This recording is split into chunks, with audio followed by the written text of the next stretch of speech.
Session को लेकर के। तो स्टार्ट करते हैं और आपको पता है अच्छे से कि हम लोग जिस चीज को डिस्कस कर रहे हैं वह चीज क्या है भैया हमारी,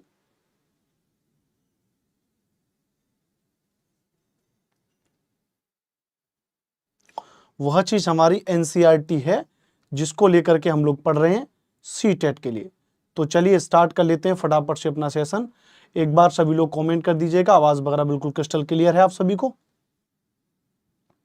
चलो, तो आपको पता है कि हम लोग स्टार्ट कर चुके हैं और इससे पहले आपने यदि इस चैनल को super coaching TET and PRT by text book को सब्सक्राइब नहीं किया है तो इसको सब्सक्राइब कर दीजिएगा। और आप देखेंगे कि यहाँ पर हमारी प्लेलिस्ट बनी हुई है और उस प्लेलिस्ट में हमारी बाकी की सभी वीडियोस आपको मिल जाएंगी। तो रिकॉर्डेड आप पिछली वीडियो जरूर देखें, यह आपके लिए बहुत ज्यादा महत्वपूर्ण है पिछली वीडियोस को देखना। ठीक है, चलिए बाकी आगे की क्लास को लेकर के हम लोग आगे बढ़ते हैं और हम लोग डिस्कस कर रहे हैं ज्योग्राफी को, कक्षा 6 की ज्योग्राफी को, एनसीईआरटी को, जिसमें अगर बात करेंगे तो 4 चैप्टर हम कल की क्लास में आपको फिनिश करा चुके हैं।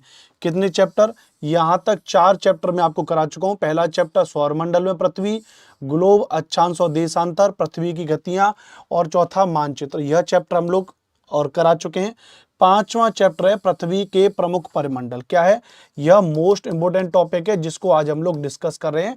पृथ्वी के प्रमुख परिमंडल, ये नई वाली एनसीईआरटी है, ये इधर टॉपिक जो है कोविड से पुरानी वाली एनसीईआरटी के हैं। ठीक है, चलो तो इसको स्टार्ट करेंगे जल्दी से। सभी को गुड आफ्टरनून, गुड इवनिंग हो गया भाई अब तो। ठीक है, तो चलो ठीक है, सभी को गुड इवनिंग, सभी को नमस्कार।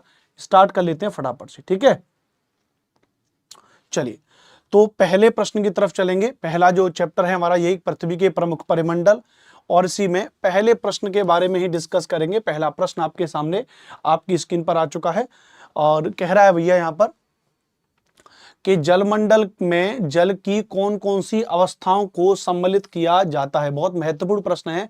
विच स्टेट्स ऑफ वाटर, यानी वाटर की कौन सी अवस्था are included in the hydrosphere, जलमंडल में जल की कौन कौन सी अवस्थाओं को शामिल किया जाता है। पहला कह रहा है जल को शामिल किया जाता है, बर्फ को शामिल किया जाता है, जलवाष्प को भी शामिल किया जाता है, या उपयुक्त सभी, या उपयुक्त सभी। किस किस को शामिल किया जाता है आपको इसके बारे में बताना होगा। जलमंडल में कौन कौन सी चीजों को, सभी को नमस्कार, राम राम, राधे राधे भैया।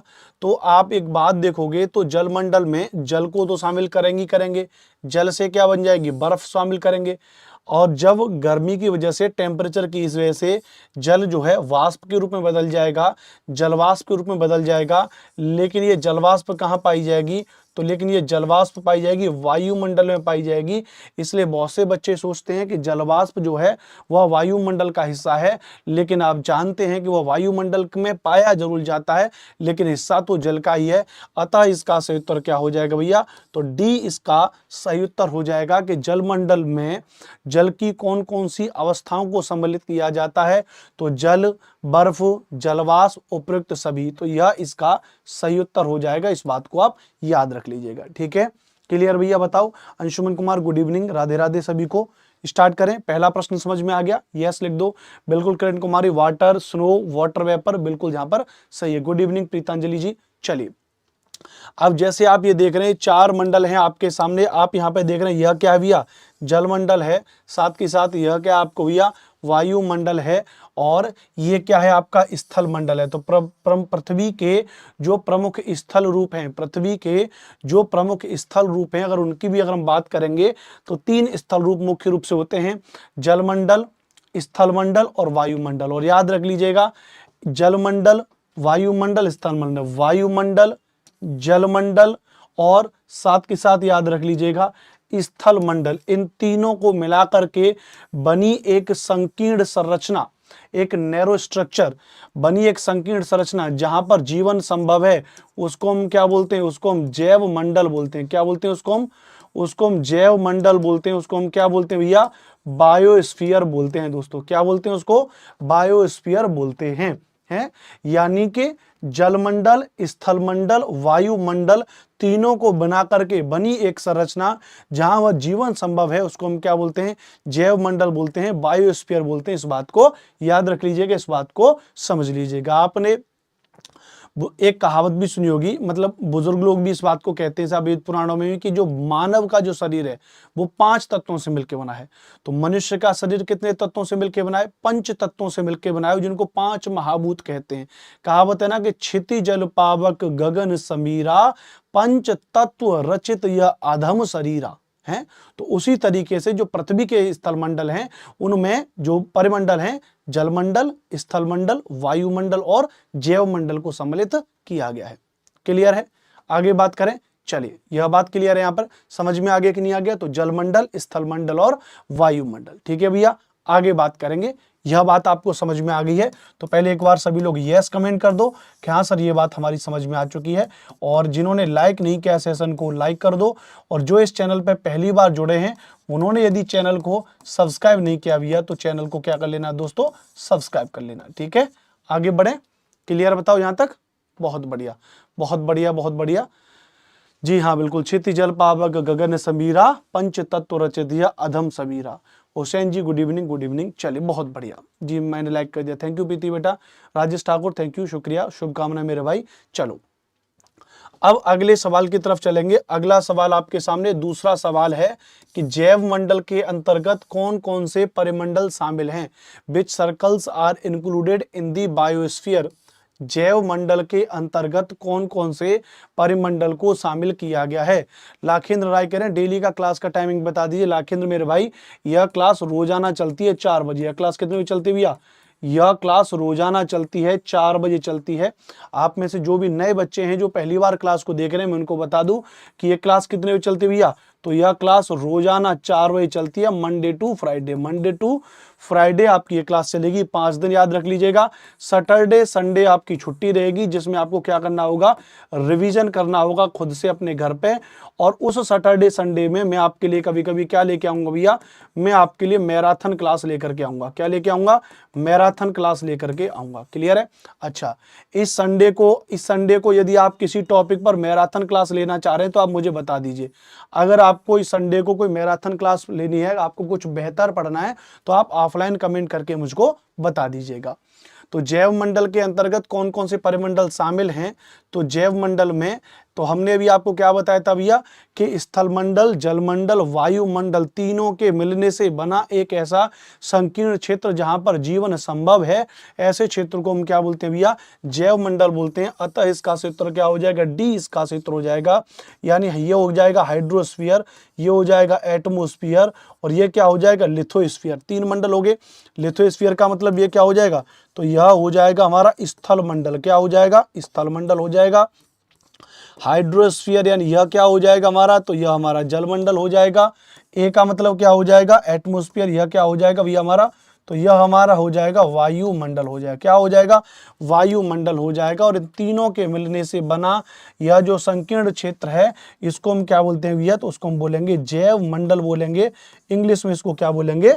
बायोस्फीयर बोलेंगे। याद रख लीजिएगा, क्या बोलेंगे? बायोस्फीयर बोलेंगे। इस बात को याद रख लीजिएगा। क्लियर है? समझ में आ गया कि नहीं आ गया? 100+ वॉचिंग चल रहा है, लेकिन लाइक की संख्या 100 से कम है। ऐसा क्यों है दोस्तों?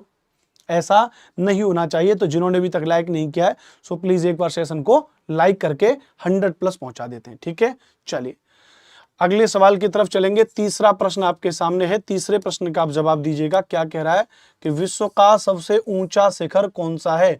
Which is the highest peak in the world? विश्व का सबसे ऊंचा शिखर कौन सा है भैया बताओ? विश्व का सबसे ऊंचा शिखर कौन सा है? किलिमंजारो है, माउंट एवरेस्ट है, K2 है, या क्या हो जाएगा भैया? या कंचनजंगा हो जाएगा? बताइए भैया।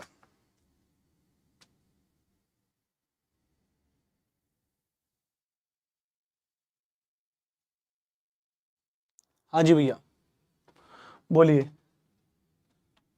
बी जवाब दे रहे हैं सभी लोग। अंशुमन कुमार सी भी जवाब दे रहे हैं। आप प्रीतांजलि सी, पूनम कुमारी सी, वंदु पेंकज सी, अच्छा, पिंकी कुमारी सी, मंजू सी, सत्येंद्र सिंह सी, अच्छा, शीला जी सी। ये जो सी जवाब दे रहे हैं उन सब की बुद्धि भ्रष्ट हो चुकी है। यहाँ देखो, यहाँ विश्व का पूछा है, विश्व का सबसे ऊंचा शिखर कौन सा हो जाएगा? तो the right option will be mount Everest. इसका सही उत्तर हो जाएगा माउंट एवरेस्ट। इसकी ऊंचाई कितनी है? 8,850 50 मीटर क्या हो जाएगी, माउंट एवरेस्ट की ऊंचाई हो जाएगी, याद रख लीजिएगा। और इस माउंट एवरेस्ट ये क्या है, विश्व का सबसे ऊंचा शिखर हो जाएगा माउंट एवरेस्ट, इस बात को याद रख लीजिएगा। बात क्लियर। इसी माउंट एवरेस्ट को तिब्बत में, इसी माउंट एवरेस्ट को तिब्बत में, या जिसको हम क्या कह सकते हैं, चीन कह सकते हैं, उधर इसको हम क्या बोलते हैं, इधर इसका दूसरा नाम है, वहां पर इसको कहते हैं कोमोलुंगमा। क्या कहते हैं, कोमोलुंगमा, या वहीं पर इसको कहते हैं चोमोलुंगमा। क्या, चोमोलुंगमा या कोमोलुंगमा। और याद रख लीजिएगा भारत में, यानी जो नेपाल वाली सीमा है, भारत में नहीं नेपाल में, नेपाल में इसको क्या बोलते हैं भैया, नेपाल में याद रख लीजिएगा माउंट एवरेस्ट को बोलते हैं सागर माथा। क्या बोलते हैं, सागर माथा बोलते हैं, याद रख लीजिएगा। क्या बोलेंगे, सागर माथा बोलेंगे। सागर माथा का अर्थ क्या होता है, सागर माथा का अर्थ होता है बर्फ की देवी। क्या होता है भैया, नहीं बर्फ की, सागर माथा का अर्थ क्या होता है, याद रख लीजिएगा, सागर माता का अर्थ होता है ब्रह्मांड की माता। क्या होता है भैया, ब्रह्मांड की माता, मदर ऑफ यूनिवर्स, ब्रह्मांड की माता, सागर माता का अर्थ होता है, याद रख लीजिएगा। जबकि अगर हम बात करेंगे आपसे, याद रख लीजिएगा, जबकि अगर हम यहाँ पर आपसे बात करेंगे कि कोमोलुंगमा का अर्थ क्या होता है, तो कोमोलुंगमा का अर्थ होगा बर्फ की देवी। क्या हो जाएगा भैया, बर्फ की देवी हो जाएगा, इस बात को याद रख लीजिएगा। क्या हो जाएगा, बर्फ की देवी हो जाएगा, है ना। समझ में आ रहा है कि नहीं आ रहा है, इस बात को याद रख लीजिएगा, इस बात को समझ लीजिएगा। दूसरी एक और महत्वपूर्ण बात इसमें अगर आपको बताएंगे, जो K2 है, याद रख लीजिएगा, इस K2 की अगर बात करेंगे, इसकी ऊंचाई हो जाएगी 8611 मीटर हो जाएगी। और इसकी अगर बात करेंगे तो यह भारत की, क्या भैया, भारत की सबसे ऊंची चोटी हो जाएगी। K2 क्या हो जाएगी, भारत की सबसे ऊंची चोटी हो जाएगी। कौन सी भैया, K2 हो जाएगी। लेकिन यह K2 स्थित कहां पर है, यह K2 स्थित है POK सीमा में। कहां पर स्थित है भैया, POK सीमा में स्थित है। पाक ऑक्युपाइड कश्मीर जो क्षेत्र है वहां पर यह स्थित है, याद रख लीजिएगा K2। तो अब भाई आप कहोगे कि सर पाक ऑक्युपाइड कश्मीर तो भारत का बेशक हिस्सा है, लेकिन अभी इस पर कब्जा किसका है, तो पाक ऑक्युपाइड कश्मीर पर भी किसका हिस्सा है, पाकिस्तान का है। तो फिर अनुपम सर आप इस बात को कैसे कह सकते हो कि यह भारत की सबसे ऊंची चोटी है, भाई है तो हिस्सा भारत का ही ना। फिर भी अगर आप ये जानना चाहो कि सर ये तो देखो भारत की सबसे ऊंची चोटी होगी, लेकिन कंचनजंगा के नाम यह रिकॉर्ड है। क्या रिकॉर्ड है, इसको हम ऐसे कह सकते हैं कि भारत की सीमा में स्थित, भारत की सीमा में स्थित सर्वोच्च चोटी, भारत की सीमा में स्थित सर्वोच्च चोटी की अगर बात करेंगे तो वह क्या हो जाएगी, कंचनजंगा हो जाएगी। 8598 मीटर के आसपास इसकी ऊंचाई हो जाएगी कंचनजंगा की। कौन से राज्य में हो जाएगी, तो यह हो जाएगी भैया सिक्किम राज्य में हो जाएगी। कहां पर हो जाएगी भैया, सिक्किम राज्य में हो जाएगी, इस बात को याद रख लीजिएगा। किलिमंजारो कहां पर है, अफ्रीका में, है ना, यह बात हो जाएगी। तो तीनों पॉइंट आपको याद हो गए, तीनों पॉइंट अब आपको इसमें याद हो गए भैया। तो वैसे इसका क्षेत्र क्या हो जाएगा, माउंट एवरेस्ट हो जाएगा। K2 भारत की सबसे ऊंची चोटी है। लेकिन अगर आपसे पूछा जा रहा है भैया कि भारत की सीमा में स्थित भारत की सर्वोच्च चोटी कौन सी है, तो तब आंसर क्या हो जाएगा, 8598 मीटर के साथ में कंचनजंगा, तब इसका सही उत्तर हो जाएगा, याद रख लीजिएगा। ठीक है भैया, समझ में आ गया कि नहीं आ गया, बताओ। अच्छा ये बात बताओ, इसमें से आप में से कौन कौन से विद्यार्थी ऐसे हैं जो बिहार में जो नई शिक्षक भर्ती निकली है, बिहार में जो नई शिक्षक भर्ती निकलेगी उसमें जो 1 लाख खाली पद हैं, 1 लाख पदों पर भर्ती, 1 लाख पदों पर जो भर्ती होगी उसमें आपको पता ही है, एक तो 6 से 8 तक भर्ती होगी उसमें, एक 9 से 10वीं तक भर्ती होगी उसमें, एक उसमें 11 से 12वीं तक भर्ती होगी। तो इस क्लास के लिए अगर मैं ज्योग्राफी क्लास स्टार्ट कर दूं, क्या इसके लिए मैं ज्योग्राफी यानी भूगोल की अगर मैं क्लास स्टार्ट करूं, तो आप में से कितने बच्चे लाइव आओगे, आप में से कितने बच्चे लाइव आओगे, जरा यस कमेंट करके बता दो कि हाँ सर हमको इसके लिए पढ़ना है। बिहार नई शिक्षक भर्ती के लिए जो आई है सर, बिहार या शिक्षक भर्ती 2.0 जिसको हम कह रहे हैं, उसके लिए जो आई है, कौन कौन है बताओ भैया। हम बिहारी नालंदा से, ओके। एलिजिबिलिटी बताइए ना सर, एलिजिबिलिटी के लिए मैंने एक अलग से इवेंट किया हुआ है, आप उसको जाकर के देख सकते हैं वहाँ पे, ठीक है भैया। एलिजिबिलिटी मैंने अलग से इवेंट किया हुआ है चैनल पे, आप वहां जाके देख सकते हैं। ठीक है भैया, बताओ क्लियर है।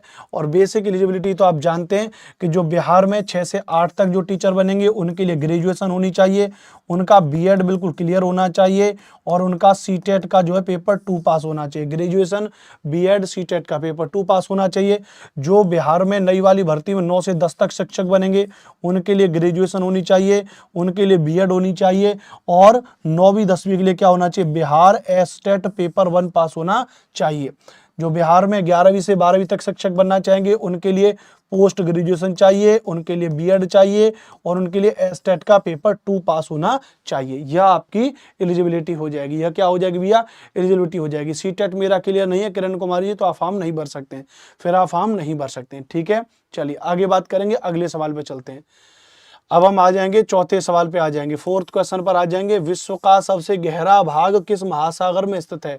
In which ocean the deepest part of the world is located. विश्व का सबसे गहरा महासागर कहां पर स्थित है, बताओ भैया। ठीक है, प्रशांत महासागर में स्थित है, अटलांटिक महासागर में स्थित है, हिंद महासागर में स्थित है, आर्कटिक महासागर में स्थित है। मेरे प्यारे साथियों, जो लोग अभी नए जुड़े हैं, आप जानते हैं कि यह मेरी क्लास कितने बजे चलती है भैया? यह मेरी क्लास रोजाना 4 बजे चलती है। अपने जहन में बिठा लीजिए, रोजाना 4 बजे मेरी क्लास चलती है। किसके लिए? एसएसटी की चलती है। एसएसटी आप जानते हैं, सामाजिक अध्ययन। और किसके लिए क्लास है भैया? तो यह क्लास आपको पता है तो यह क्लास सीटेट दिसंबर के लिए, लेकिन फॉर ऑल टीचिंग एग्जाम के लिए आप इसको पढ़ सकते हैं। फॉर ऑल टीचिंग एग्जाम, जैसे बीपीएससी की जो शिक्षक भर्ती है उसके लिए आप पढ़ सकते हैं। क्योंकि इस वाली क्लास में हम आपको क्या कराते हैं? इस वाली क्लास में हम आपको कराते हैं एनसीईआरटी। बोलो क्लियर है? तो कितने बजे क्लास चलती है? 4 बजे क्लास चलती है। और इस क्लास को आप सर्च कर सकते हो मेरे नाम से, एसएसटी बाई अनुपम सर। एक बार यार सभी लोग अगर कमेंट कर दें एसएसटी बाई अनुपम सर तो मजा आ जाएगा। एक बार क्या कर दो भैया, सभी लोग ना कमेंट में लिख दो एक बार एसएसटी बाई अनुपम सर, तो मजा आ जाएगा, पूरी एकदम विस्फोटक एनर्जी हो जाएगी। ठीक है भैया, चलो बहुत बढ़िया, आगे बात करेंगे। कह रहा है विश्व का सबसे बहरा भाग किस महासागर में स्थित है? प्रशांत महासागर में, अटलांटिक महासागर में, हिंद महासागर में, आर्कटिक महासागर में स्थित है। तो विश्व का सबसे गहरा महासागर की अगर बात करेंगे तो क्या इसका क्षेत्र हो जाएगा? प्रशांत महासागर में हो जाएगा भैया विश्व का गहरा हिस्सा जो है। और वो विश्व का गहरा हिस्सा कौन सा हो जाएगा? वो हो जाएगा भैया मारियाना गर्त। क्या हो जाएगी भैया? मारियाना गर्त हो जाएगी। और इसी का दूसरा नाम क्या हो जाएगा? इसी का दूसरा नाम है चैलेंजर गर्त। क्या नहीं, मारियाना गर्त या इसको क्या बोलते हैं? चैलेंजर गर्त ही बोलते हैं क्या? एक बार देख लेना, मेरे ख्याल से शायद ये बोलते हैं। तो मारियाना गर्त विश्व का सबसे गहरा स्थान है। 11,022 मीटर, 11,022 मीटर इसकी गहराई है। कहां पर है भैया? याद रख लीजिएगा, तो यह हो जाएगी फिलीपींस द्वीप समूह के पास। कहां पर हो जाएगी? फिलीपींस द्वीप समूह, जो एशिया में जो फिलीपींस देश है उसके पास जो फिलीपींस का पूरा द्वीप समूह है वहीं पर हो जाएगी। इस बात को याद रख लीजिएगा, इस बात को समझ लीजिएगा। तो विश्व का सबसे गहरा महासागर कौन सा हो जाएगा? प्रशांत महासागर विश्व का सबसे गहरा महासागर भी है। साथ ही साथ विश्व का सबसे गहरा स्थान भी कहां पर है भैया?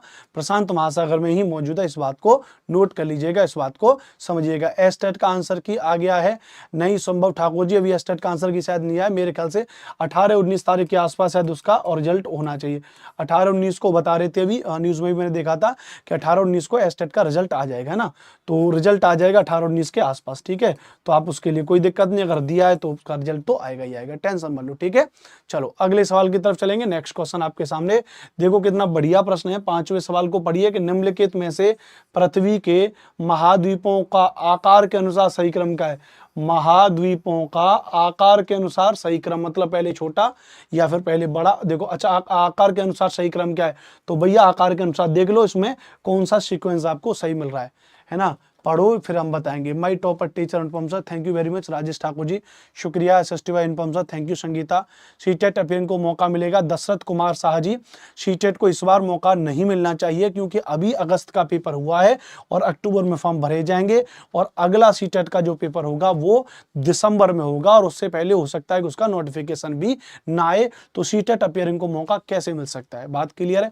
या तो ऐसा हो जाता है कि भाई सीटेट का नोटिफिकेशन आ गया है, बच्चों ने फॉर्म भर दिया, पेपर नहीं हुआ है तो चलो अपीयरिंग को मौका दे दो, लेकिन इस बार तो सीटेट का फॉर्म भी नहीं भरा जाएगा, तो फिर किस बेस पे अपीयरिंग को दिया जा सकता है? भाई जो पिछली बिहार शिक्षक भर्ती हुई थी, वह जब भर्ती निकाली थी उस वक्त 20 अगस्त का सीटेट का एग्जाम था, तो सीटेट को जिन लोगों ने फॉर्म भर दिया है तब ये बात उठाएगी कि भाई अपीयरिंग को मौका दे दो। लेकिन अब तो जब 15 अक्टूबर से भर्ती का फॉर्म भरा जाएगा, जब 15 अक्टूबर से भर्ती का फॉर्म भरा जाएगा तो फिर अपीयरिंग को फॉर्म मौका नहीं मिलेगा। ठीक है भैया, बताओ सर यूपी टेट कब होगा? प्रिया रस्तोगी जी, यूपी टेट के बारे में अभी कुछ खास इंफॉर्मेशन नहीं है, लेकिन मान के चलिए कि जिस तरीके से 2024 में चुनाव है उस तरीकों को ये ध्यान में रखते हुए सितंबर के लास्ट में अक्टूबर में नोटिफिकेशन आ जाना चाहिए, ऐसी उम्मीद है। ठीक है, तो देखो सबसे बड़ा कौन सा हो जाएगा? एशिया, उससे बड़ा हो जाएगा अफ्रीका, उसके बाद आ जाएगा उत्तर अमेरिका, दक्षिण अमेरिका, अंटार्कटिका, अतः सही उत्तर क्या हो जाएगा? तो सी इसका बिल्कुल सही उत्तर हो जाएगा। कुछ लोग ए जवाब दे रहे हैं, कैसे काम चलेगा बताओ? सही उत्तर आप बता ही नहीं पा रहे। भाई सबसे बड़ा महाद्वीप एशिया, एशिया के बाद अफ्रीका, अफ्रीका के बाद उत्तर अमेरिका, उत्तर अमेरिका के बाद दक्षिण अमेरिका, दक्षिण अमेरिका के बाद क्या हो जाएगा? अंटार्कटिका हो जाएगा। क्या हो जाएगा भैया? अंटार्कटिका हो जाएगा। तो सही उत्तर क्या हो जाएगा? सी इसका सही उत्तर हो जाएगा, याद रख लीजिएगा। क्या हो जाएगा? सी इसका सही उत्तर हो जाएगा।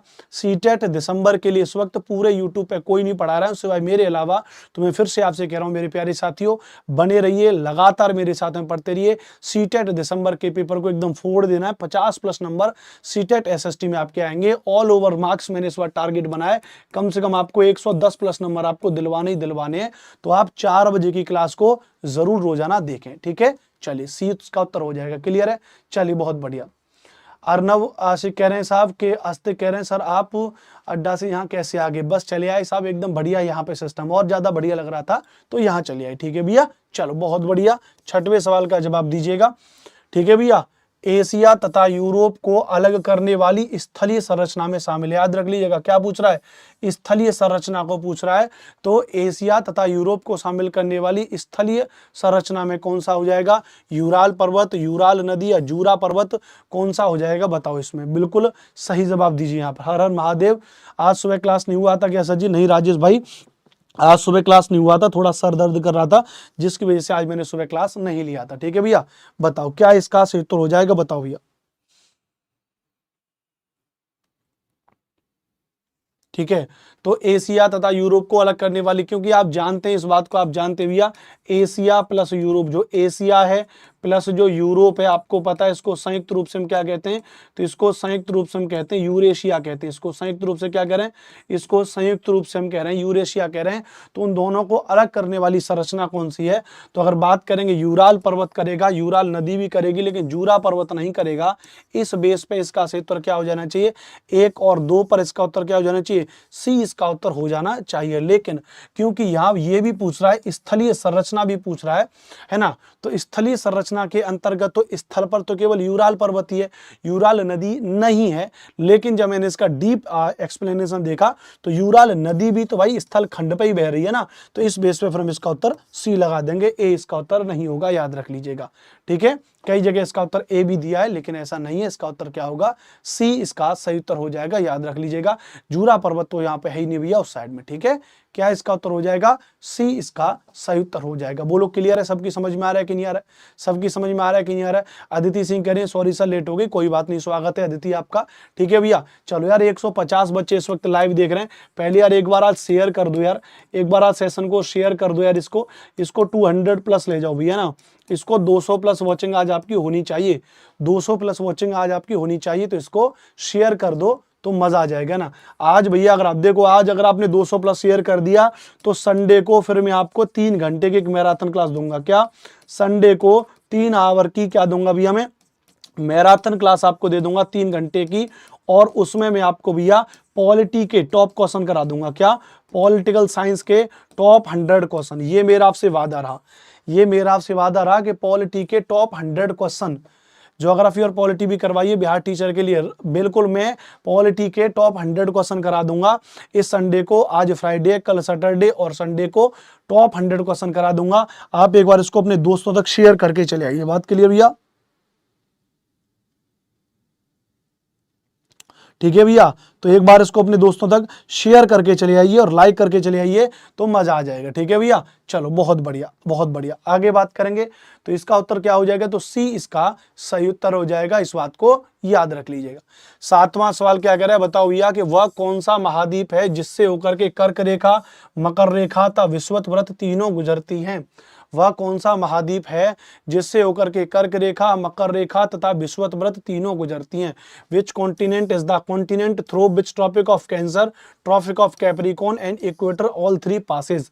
कौन सा है भैया बताओ, है ना। पीडीएफ भी सेंड कर देंगे, बिल्कुल भैया, है ना। तो अब तो आपके हवाले है भैया, आपके हवाले वतन साथी होता है ना, बिल्कुल उसी तरीके से। तो अब ये आपके हवाले वतन साथियों, ठीक है भैया। तो इतना तो अब आपको करना पड़ेगा मालिक, ठीक है। ठीक है, बताओ।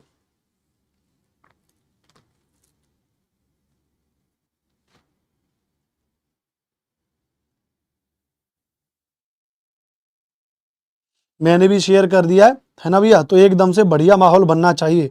आप सभी लोग जाइए और एक बार इसको शेयर करके आइए अपने सभी व्हाट्सएप ग्रुप में, सब जगह पर, ठीक है। जब तक इस सवाल का जवाब दीजिए बढ़िया से, जब तक इस सवाल का जवाब दीजिए। क्या इस सवाल का उत्तर हो जाएगा, क्या इस सवाल का उत्तर हो जाएगा, बताओ भैया।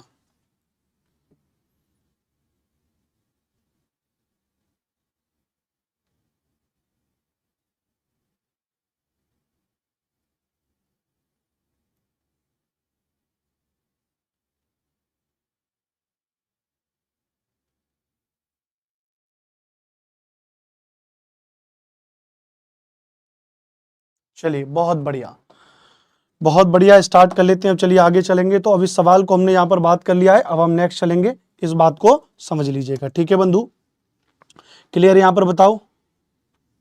चलिए, अब कह रहा है यहाँ पर कि वह कौन सा महाद्वीप है जिससे होकर के कर्क रेखा, मकर रेखा, विषुवत रेखा गुजरती है। तो आपको पता है कि इसका सही उत्तर क्या हो जाएगा, तो अफ्रीका इसका सही उत्तर हो जाएगा। अफ्रीका इसका सही उत्तर हो जाएगा, इस बात को याद रख लीजिएगा, इस बात को समझ लीजिएगा। नेक्स्ट क्वेश्चन की बात करेंगे। 8वां क्वेश्चन कितना बढ़िया है कि एशिया को अफ्रीका से अलग करने वाली नहर का क्या नाम है।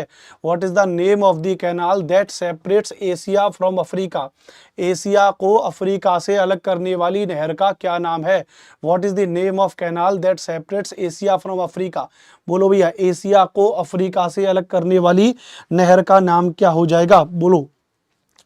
तो आपको पता है भैया, विश्व का मानचित्र यहाँ पे लगा नहीं है, वरना मैं आपको दिखा देता।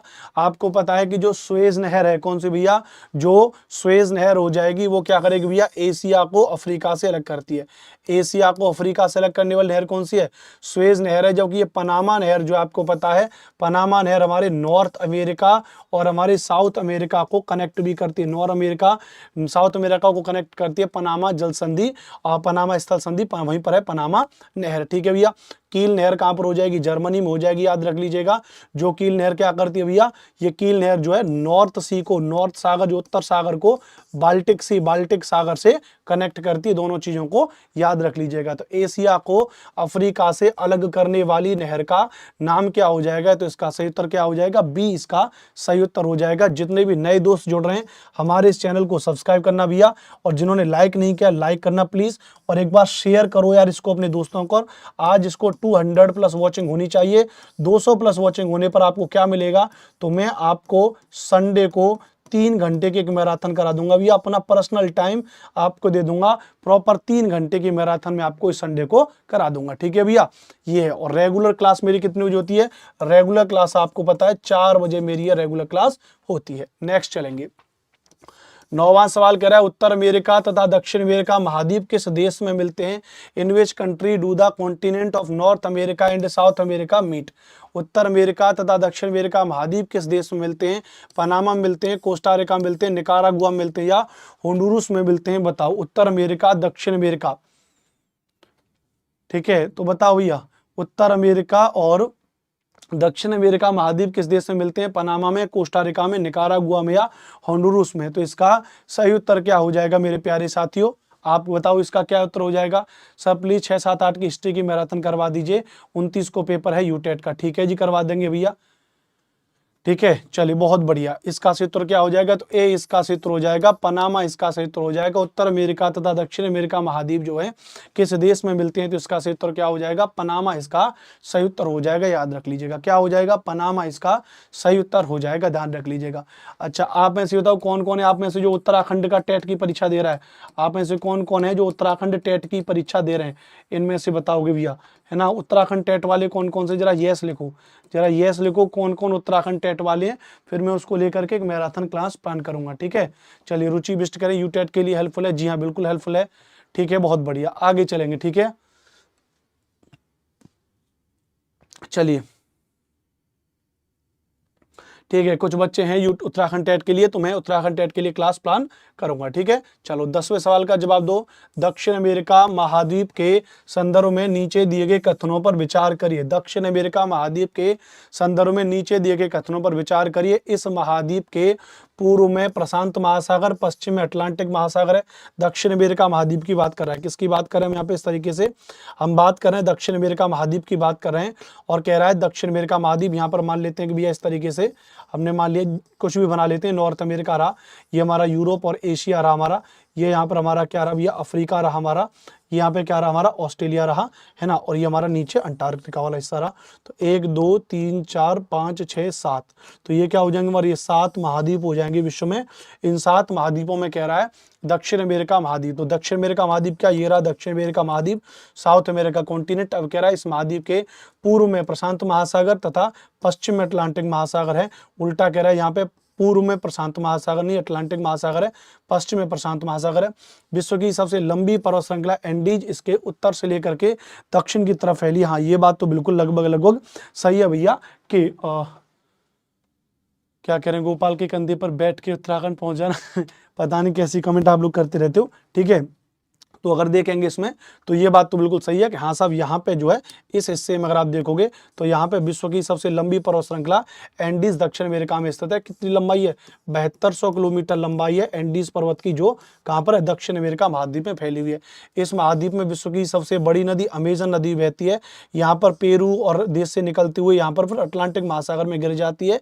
विश्व की सबसे बड़ी नदी है अमेजन, बात सही है, दूसरा भी सही है, तीसरा भी सही है, लेकिन पहला गलत हो जाएगा।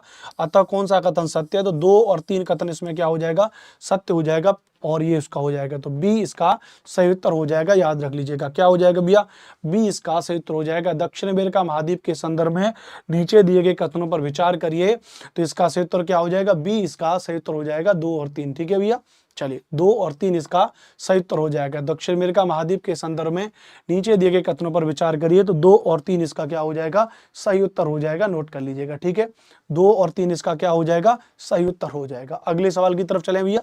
नेक्स्ट क्वेश्चन देखो, मोस्ट इंपोर्टेंट क्वेश्चन है, याद रख लीजिएगा, ये मोस्ट इंपोर्टेंट क्वेश्चन है। ऐसे ही क्वेश्चन सी टेट में पूछे जाते हैं, ऐसे ही क्वेश्चन सी टेट में पूछे जाते हैं कि यहाँ पे कह दिया भैया कि पूर्व में प्रशांत महासागर है और यहाँ पर कह दिया पश्चिम में अटलांटिक महासागर है, जबकि पश्चिम में प्रशांत महासागर है और पूर्व में अटलांटिक महासागर है। थोड़ा सा उल्टा कर दिया, जब थोड़ा सा उल्टा कर दिया तो यहीं पर गड़बड़ हो जाता है। इसीलिए स्टेटमेंट वाले सवालों को बड़े ध्यान से पढ़ना चाहिए। इसीलिए स्टेटमेंट वाले सवालों को कैसे पढ़ना चाहिए भैया, बड़े ध्यान से पढ़ना चाहिए, ये सवाल पूछे जाते हैं पेपर में। ठीक है, चलिए आगे बात करेंगे, तो 10वें सवाल का बी इसका सही उत्तर हो जाएगा। चलिए नेक्स्ट क्वेश्चन की तरफ बात करेंगे, 11वें सवाल की तरफ। किस महाद्वीप को द्वीपीय महाद्वीप कहते हैं, which continent is called the island continent. किस महाद्वीप को द्वीपीय महाद्वीप कहते हैं, उत्तर अमेरिका, अंटार्कटिका, यूरोप और ऑस्ट्रेलिया। किस महाद्वीप को द्वीपीय महाद्वीप कहते हैं, बताओ भैया, किस महाद्वीप को द्वीपीय महाद्वीप कहते हैं। अब अगर ये बात आपसे पूछी जा रही है तो सबसे पहले आपको यह बात पता होनी चाहिए कि द्वीप किसे कहते हैं। यह बात आपको सबसे पहले पता होना चाहिए भैया कि आइलैंड किसको कहते हैं, याद रख लीजिएगा। तो द्वीप किसको कहते हैं, जमीन का एक ऐसा भूभाग जो चारों तरफ से पानी से घिरा हो, that part of land which all side surrounded by water known as island. तो जमीन का कोई एक टुकड़ा है, मान लेते हैं ऐसे, जमीन का कोई एक टुकड़ा है और जो क्या भी चारों तरफ से पानी से घिरा हुआ है, तो जमीन का एक ऐसा भूभाग जो चारों तरफ से पानी से घिरा हो, उसको हम क्या कहते हैं, उसको हम द्वीप कहते हैं, याद रख लीजिएगा। और द्वीप की अगर बात करेंगे भैया, और तो महाद्वीप मतलब ऐसा एक महाद्वीप हो जो द्वीप के संरचना के जैसा हो, तो इसका मतलब वो एक ही महाद्वीप है और उसका नाम क्या हो जाएगा भैया, ऑस्ट्रेलिया महाद्वीप हो जाएगा। ठीक है भैया, चलिए जो पानी के बीच में जमीन से घिरा हो, पानी के बीच में, अरे भाई जमीन का एक ऐसा टुकड़ा जो चारों तरफ से पानी से घिरा हो, जमीन से कैसे घिरा हो सकता है, जमीन का तो बना होता है ना, ठीक है ठीक है, जमीन का तो बना ही होता है, ठीक है। तो क्या इसका उत्तर हो जाएगा, डी इसका उत्तर हो जाएगा, याद रख लीजिएगा, ठीक है, याद रख लेना। आगे चलेंगे, अगले सवाल की तरफ चलेंगे, डी इसका सही उत्तर हो जाएगा, ठीक है। नेक्स्ट क्वेश्चन की तरफ चलेंगे, याद रख लीजिएगा। 12वां क्वेश्चन क्या कह रहा है, अंटार्कटिका महाद्वीप के संदर्भ में नीचे दिए गए कथनों में से कौन सा कथन सत्य है। With reference to the continent of Antarctica which of the following statement is are true. Antarctica महाद्वीप के संदर्भ में नीचे दिए गए कथनों में से कौन सा कथन सत्य है। दक्षिणी ध्रुव इस महाद्वीप के पूर्वी किनारे पर स्थित है। दक्षिणी ध्रुव इस महाद्वीप के पूर्वी किनारे पर स्थित है, अंटार्कटिका की बात कर रहा है। तो देखो हमने आगे पढ़ लेते हैं पहले, यहाँ किसी भी प्रकार का स्थायी मानव निवास नहीं है। There is no permanent human habitation of any kind here. तो बताओ क्या इसका सही उत्तर हो जाएगा 12वें सवाल का। 12वें सवाल का आनंदी अनु जवाब दे रही है सी। बेटा तेरा तो हो गया कल्याण, ठीक है। पूजा कुमारी सी। सर कमेंट पढ़िए, बताइए आरजू परवीन जी क्या कह रही हैं। ऑफलाइन कमेंट कर देना, बाद में पढ़ लूंगा भैया। हैं गीता शर्मा जी भी सी जवाब दे रही है, संगीता भी सी जवाब दे रही है, डगमा सईदा सी, प्रिया रस्तोगी सी, प्रियंका कुमारी सी, संगीता भारद्वाज सी, गोपाल झा और हितेश ए जवाब दे रहे हैं। चलो सोनू सुल्तानिया सी। अरे भाई क्या करें तुम लोगों का यार, हद ही करते हो आप लोग तो इतने महान आदमी हो ना कि आपकी क्या ही बात करें। सही तो हो जाएगा केवल 2। गीता शर्मा जी आपसे ये उम्मीद नहीं थी कि मतलब आप इतना गलत कर देंगे। इतना पढ़ा है आपको। दक्षिणी ध्रुव इस महाद्वीप के पूर्वी किनारे पर नहीं है, दक्षिणी ध्रुव बिल्कुल इस महाद्वीप के बीचों बीच स्थित है। दक्षिणी ध्रुव कहाँ पे भैया, बीचों बीच स्थित है, बिल्कुल सेंटर पॉइंट पर स्थित है भैया। यह अगर पृथ्वी है तो दक्षिणी ध्रुव यहाँ पर है और अंटार्कटिका ऐसे करके फैला हुआ है, अंटार्कटिका ऐसे करके फैला हुआ है, बिल्कुल बीचों बीच स्थित है भैया। सर सबका गलत हो गया, सबका गलत हो गया ना, जब पढ़ोगे नहीं तो कैसे काम चलेगा। पहला गलत हो जाएगा, दूसरा सही हो जाएगा। देखो यार यही हाल रहा तो मैं क्लास बंद कर दूंगा। बताओ तुम कहो तो मैं भी लाइव क्लास बंद कर दूँ, कोई धमकी नहीं है, ऐसा नहीं है कि मैं आपको धमकी दे रहा हूँ। लेकिन देखो मुझे आता है गुस्सा, इतना ढंग से पढ़ाने के बावजूद आप नहीं पढ़ा रहे हो तो फिर मैं क्लास को कर दे रहा हूँ बंद। भाड़ में जाए क्लास, मैं कल से सीटेट के लिए पढ़ाऊंगा ही नहीं है। बताओ देखो सीरत कंबोज करें, कंटेंट करा दीजिए। अरे मेरी बहन कितना तो करा है, एक बार पढ़ो तो सही, क्वेश्चन के साथ में एक्सप्लेनेशन भी तो बताता हूँ, वो भी कर लो। कितना दिमाग मार लो उसके लिए। लेकिन आप लोग तो यार, आप लोग महान आदमी हो, आपको तो कितना ही पढ़ा लो, आपको कोई मतलब नहीं है पढ़ने से।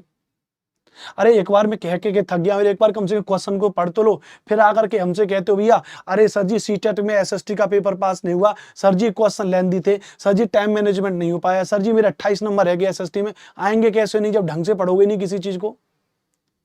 भैया थोड़ा ढंग से पढ़ लिया करो, मैं फिर से कह रहा हूं। मजाक मस्ती अपनी जगह पर है लेकिन पढ़ाई अपनी जगह पर है, तो इस पढ़ाई को थोड़ा सा सीरियस होकर के पढ़ लो। और अगर नहीं पढ़ना है तो मना कर दो, मुझे कोई दिक्कत नहीं, मैं सीटेट की क्लास को बंद कर दूंगा। वैसे भी पूरे यूट्यूब पे सीटेट दिसंबर को लेके अभी कोई नहीं पढ़ा रहा है, मैं बीपीएससी में पढ़ा लूंगा, बिहार वाले बच्चों को पढ़ा लूंगा मैं, कोई दिक्कत नहीं है। अगर आप यही चाहते हो तो मतलब आपके साथ में अगर कोई ज्यादा मेहनत करना है तो आप मटर गश्ती मार लेते हो। अरे मैं आप ही से कह रहा हूं, जो आप में से जो हाउस वाइफ हैं, जो मेरी बहनें हैं, जो दोस्त जो बाहर नौकरी कर रहे हैं, जो घर का काम धाम करने के बाद भी पढ़ रही हैं, उनके लिए मैं पढ़ा रहा हूं, बहुत जरूरी है। समझ रहे हो, वरना दिक्कत हो जाएगी। सीटेट का पास हो जाएगा तो नौकरी लगने की संभावना हो जाएगी। कब तक ये और मतलब घर के कामों में लगे रहोगे। बहुत सारी जिम्मेदारियां आगे, भविष्य ऐसा आने वाला है कि अगर जिसका भविष्य सिक्योर नहीं है, सरकारी नौकरी या कोई नौकरी नहीं है 40-50-60 हज़ार रुपए की, तो घर का खर्चा चलाना बहुत मुश्किल हो जाएगा। मैं फिर से कह रहा हूं, चाहे आप कितने भी करोड़पति अरबपति क्यों ना सही। तो ढंग से थोड़ा पढ़ लिया करो। चलिए अब 13वें सवाल का जवाब दो। आकार के आधार पर महासागरों का सही क्रम कौन सा है। आकार के आधार पर, मैं हाउस वाइफ हूं सर, मैं तभी तो कह रहा हूं आधे से ज्यादा हाउस वाइफ है इसमें। उन बहनों के लिए तो पढ़ाई जा रहा है, इसलिए तो कह रहा हूं ढंग से पढ़ लो, वरना दिक्कत हो जाएगी। बाकी आपकी मर्जी भैया, पढ़े लिखे आदमी हो आप। 6 to 8 क्वालिफाइंग नहीं है तो बीपीएससी एग्जाम का मौका मिलेगा। 6 से 8 अगर क्वालिफाई नहीं है तो बीपीएससी में कोई मौका नहीं मिलेगा बिल्कुल भी। सीटेट क्वालिफाई होना चाहिए, पेपर 2। सर आप सही बोल रहे हैं माता, हम सही बोलते हैं, मेहनत कर रहे हैं आपके साथ में, आप भी मेहनत कर लो वरना दिक्कत हो जाएगी। आपकी क्लास हमारे लिए बहुत हेल्पफुल है, तभी तो आप पढ़ते नहीं हो हैं। आकार के आधार पर महासागरों का सही क्रम कौन सा है। प्रशांत महासागर, हिंद महासागर, अटलांटिक महासागर, दक्षिण महासागर, आर्कटिक महासागर की सही ट्रिक क्या है। पैसा, PAISA, पैसा। पैसा में क्या हो जाएगा, पी से हो जाएगा प्रशांत महासागर, क्या हो जाएगा पी से प्रशांत महासागर, ए से क्या हो जाएगा अटलांटिक महासागर, अटलांटिक महासागर, आई से क्या हो जाएगा इंडियन ओशन यानी हिंद महासागर, एस से क्या हो जाएगा सदर्न ओशन यानी जो दक्षिणी महासागर है, और दक्षिणी को क्या बोलते हैं अंटार्कटिका महासागर। अंटार्कटिका, और ए से क्या होता है आर्कटिक। तो प्रशांत number A, number 2 Atlantic, number 3 Hind, और नंबर 4 ये, और नंबर 5, 4 5 तो सही है। 1 3 2 4 5, 1 3 2, 1 3 2 4 5, क्या इसका उत्तर हो जाएगा? तो याद रख लीजिएगा डी इसका क्या हो जाएगा? सही उत्तर हो जाएगा। इस चीज को नोट कर लीजिएगा, क्या हो जाएगा? डी इसका जो है सही उत्तर हो जाएगा, नोट कर लीजिएगा। ठीक है, क्या हो जाएगा इसका उत्तर? तो डी इसका जो है सही उत्तर हो जाएगा।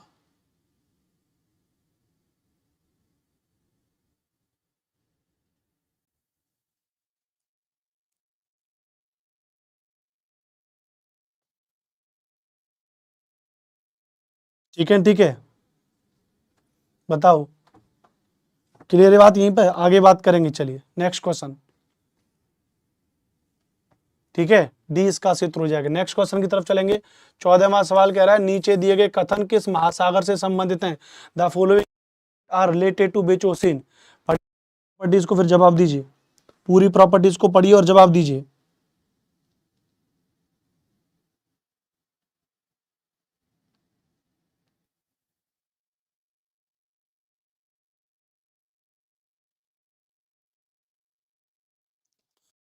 ये दिए गए कथन एवं किस महासागर से संबंधित है? यह महासागर पृथ्वी के 1/3 भाग पर फैला है, अर्थात इसका क्षेत्रफल सभी महाद्वीपों के कुल क्षेत्रफल से भी बड़ा है।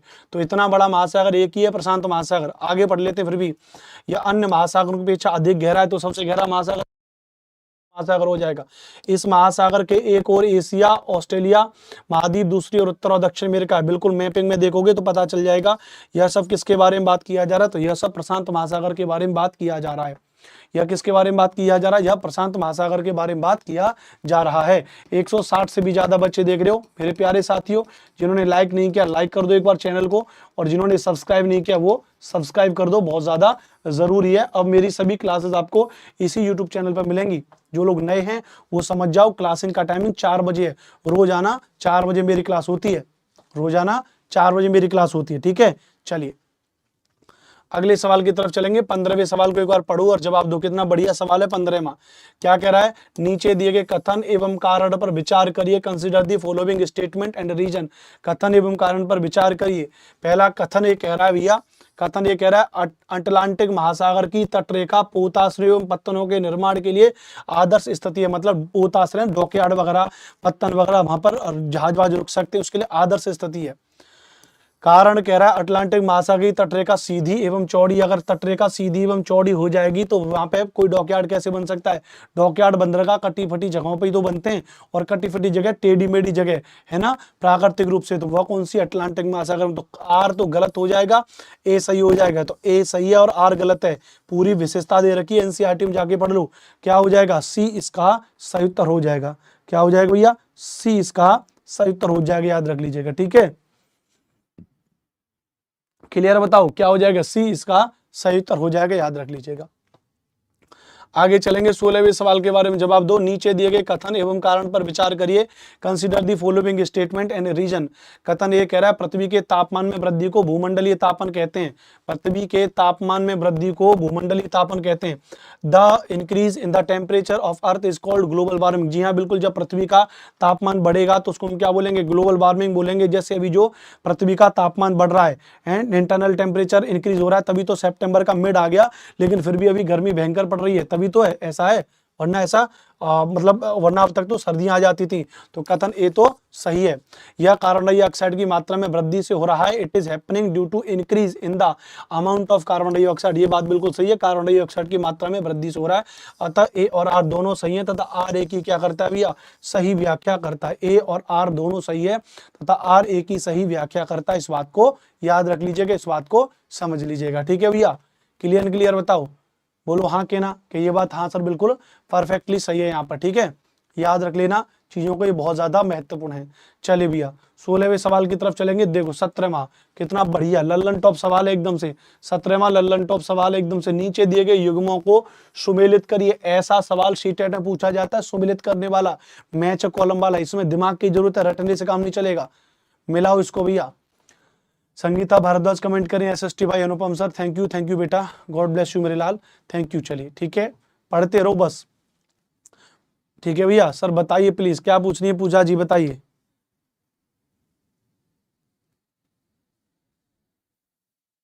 मैं कहता हूँ ऑफलाइन में कमेंट कर दिया करो भैया, लाइव क्लास में देख नहीं पाता हूँ क्या कमेंट पूछते हो। नहीं भैया श्रुति जी, अब मैं वहां पे नहीं पढ़ा रहा, पता नहीं क्या कमेंट पूछा है आपने। ऑफलाइन कर दें। सुपर टेट का एग्जाम कौन दे सकता है? सुपर टेट का एग्जाम कौन दे सकता है, उसके लिए एक वीडियो बनाऊंगा मैं, उसके लिए मैं वीडियो बनाऊंगा सुपर टेट का एग्जाम कौन दे सकता है। ठीक है भैया, चलो बहुत बढ़िया। प्रशांत महासागर, त्रिभुजाकार आकृति, अटलांटिक महासागर, हिंद महासागर। तो देखो आपको पता है भैया प्रशांत महासागर की अगर हम बात करेंगे तो लगभग इस तरीके से, कैसा है भैया, त्रिभुजाकार आकृति का, अटलांटिक महासागर एस आकृति के समान है, हिंद महासागर लगभग वृत्ताकार है। इसका क्षेत्र क्या हो जाएगा? अरे उल्टा मिला दिया क्या? हाँ तो सही है ना भाई। देखो प्रशांत महासागर ये रहा, हिंद महासागर कहां पे रहा भैया? हिंद महासागर की अगर बात करेंगे तो क्या रहा भैया, कहां गया? त्रिभुजाकार ऐसे ये रहा, सही है। अटलांटिक महासागर के ऐसा आकृति के हिसाब से तो सही तो है, क्या क्या मिलाना है? प्रशांत महासागर कैसा हो जाएगा? लगभग वृत्ताकार, इसका मतलब ए का क्या हो जाएगा? 3 हो जाएगा। अटलांटिक महासागर सही है बिल्कुल, ऐसा आकृति समान, बी का क्या हो जाएगा? 2, 3 और 2। हिंद महासागर कैसा हो जाएगा? त्रिभुजाकार, ए सही था, बी सही होगा। क्या दे रखा है? अरे बी तो दे रखा है यार, क्या हो जाएगा? बी इसका सही उत्तर हो जाएगा, याद रख लीजिएगा। क्या हो जाएगा? बी इसका सही उत्तर हो जाएगा, याद रख लीजिएगा। ठीक है, चलिए 18वें सवाल के बारे में बताइए। वायुमंडल में मध्यमंडल किन दो मंडलों के बीच पाया जाता है? वायुमंडल में मध्यमंडल किन दो मंडलों के बीच पाया जाता है? वायुमंडल में मध्यमंडल किन दो मंडलों के बीच में पाया जाता है? भाई जो पृथ्वी के मंडल हैं, जो पृथ्वी के चारों ओर वायु का एक आवरण है, उसको हम क्या बोलते हैं भैया? तो उसको हम बोलते हैं वायुमंडल। तो वायुमंडल में कितनी परतें हैं? 5 परतें वायुमंडल में। पहला कौन सा हो जाएगा? क्षोभ मंडल। क्षोभ मंडल के बाद कौन सा हो जाएगा भैया? तो समताप मंडल हो जाएगा। समताप मंडल के बाद कौन सा हो जाएगा? मध्य मंडल हो जाएगा। मध्य मंडल को क्या बोलते हैं? बहिर्मंडल, मतलब जो बाह्य बहिर्मंडल, या जिसको हम कहते हैं आयन मंडल। और आयन मंडल से ऊपर कौन सा हो जाएगा भैया? आयन मंडल से ऊपर अगर हम बात करेंगे यहाँ पर हो जाएगा बहिर्मंडल। बहिर्मंडल तो क्या पूछ रहा है? मध्य मंडल। मध्य मंडल कहाँ रहा? ये रहा। तो आयन मंडल और समताप मंडल, आयन मंडल और समताप मंडल। क्या इसका सही उत्तर हो जाएगा? बी इसका सही उत्तर हो जाएगा, याद रख लीजिएगा। क्या हो जाएगा भैया? बी इसका सही उत्तर हो जाएगा, याद रख लीजिएगा। 19वां क्वेश्चन, लास्ट क्वेश्चन है। नीचे दिए गए कथनों पर विचार करिए। कंसीडर दी फॉलोइंग स्टेटमेंट, और इसका जवाब आपको ऑफलाइन में कमेंट करके जवाब देना है, पढ़ लीजिए। वायुमंडल में उपस्थित नाइट्रोजन गैस सभी प्रकार के जीवधारियों की वृद्धि में सहायक होती है। या दूसरा आपसे यहाँ पर कह रहा है भैया कि कार्बन डाइऑक्साइड गैस पेड़ पौधों की वृद्धि में सहायक होती है। इसका सही उत्तर ए, बी, एक और 2 दोनों, इनमें से कोई नहीं। ए, बी, सी, डी कौन सा इसका जवाब होगा? इसका जवाब आप ऑफलाइन में कमेंट करके दीजिएगा। ठीक है भैया। और जितने भी लोग पहली बार देख रहे हैं, एसएसटी बाय अनुपम सर के नाम से आप मुझे टेलीग्राम पर फॉलो कर लीजिएगा, वहां पर इसकी पीडीएफ आपके लिए डाल दूंगा मैं। और इस चैनल को क्या कर लेना, आप सब्सक्राइब भी कर लेना है। चैनल को क्या कर लेना, सब्सक्राइब कर लेना। कल इससे आगे बात करेंगे, कल इससे अगला हमारा चैप्टर है और एनसीईआरटी का 6वां चैप्टर है, पृथ्वी के प्रमुख स्थल रूप। पृथ्वी के प्रमुख स्थल रूप, इस 6वें चैप्टर को कल हम आपके लिए करेंगे, याद रख लीजिएगा। इसकी पीडीएफ भी भेज दूंगा। और टेलीग्राम पर आप जान रहे हैं, ये हमारा चैनल है भैया, super coaching TET and PRT by text book. इसमें जो वीडियो वाला सेगमेंट है, जो वीडियो वाला सेगमेंट है, उसमें बहुत अच्छी अच्छी वीडियोस आपके लिए आती है। जो लोग आप कमेंट करते हो वो सारे आपके डाउट यहाँ पर हैं। जैसे देखो, शिक्षक भर्ती क्या झूठ है, क्या सब है, अजय सर ने आपके लिए वीडियो बनाई है, इसको देख लेना। यूपी टेट 2023 सिलेबस में कंप्लीट डिस्कशन जो बदला हुआ है नए आयोग के गठन होने के बाद में, यूपी टेट को लेकर के वीडियो हमने बना दी है। और KVS PIT result cut off को लेकर के वीडियो, 1 लाख वैकेंसीज बिहार में शिक्षक भर्ती आई, इसमें पूरी योग्यता सब कुछ मैंने आपके लिए बनाया हुआ है। 1 से 5 तक के लिए भर्ती क्यों नहीं है, तो यह एक वीडियो मैंने आपके लिए बनाई है। अजय सर यहाँ पे वीडियो बना रहे, उधर देख रहे हैं आप। दीपक सर मॉडल वर्ग, यहाँ देखो 20,000 शिक्षकों की बम्पर भर्ती है। दीपक सर आप देख रहे हैं, हिमांशु सर यहाँ पे आपको पढ़ा रहे हैं पूरी तरीके से कंप्लीट, आप देख रहे हैं। मतलब सारे के सारे टीचर जितने भी, अजय सर आप देख रहे हो मोस्ट एक्टिव हैं चैनल पर, जो आपके लिए सारी की सारी इन्फॉर्मेटिव वीडियोस आपके लिए लेकर के आ रहे हैं। सीटेट परीक्षा के लिए बेस्ट बुक्स, इनसे मिलेगा सिलेक्शन। हिमांशु सर ने एक वीडियो बनाई है, तो ये वीडियो आपको देखनी पड़ेगी ना। अगर आप इन वीडियो को देख सकते हो तो मामला क्लियर हो जाएगा। एस्टेट 2023 एग्जाम कब तक हो जाएगा, मोनिका मैम ने वीडियो बना दी है, एस्टेट एग्जाम को लेकर आपके डाउट क्लियर हो जाएंगे। तो सब कुछ इस चैनल पर मिल रहा है, सारे टीचर मोस्ट एक्टिव है भैया। इसको फॉलो कर लीजिए भैया। और प्लेलिस्ट में जब आप जाएंगे तो प्लेलिस्ट में सीटेट के लिए अलग से प्लेलिस्ट बनी है, जिसमें आपको मेरी प्लेलिस्ट मिल जाएगी। इसमें आप मेरी सारी की सारी वीडियोस को देख सकते हो। यहाँ पे कंप्लीट तरीके से वीडियो, अभी ये लाइव चल रही है वाली क्लास, इसके अलावा 1, 2, 3, 4 सारी की सारी वीडियोस आपको दे रखी है। कोई दिक्कत तो नहीं, बस पढ़ते रहिए, मुस्कुराते रहिए। क्या दिक्कत है, बस है, समझ नहीं समझ रहे हो, पढ़ना पड़ेगा। ठीक है, चलो कल मुलाकात करेंगे, अपना ध्यान रखिएगा। नमस्कार, राम राम, राधे राधे। ऑफलाइन कमेंट करके जरूर बताना। मेरा नाम अनुपम भारद्वाज है, नेक्स्ट क्लास में आपसे जरूर मिलूंगा। Thank you very much, take care, love you all, जय हिंद।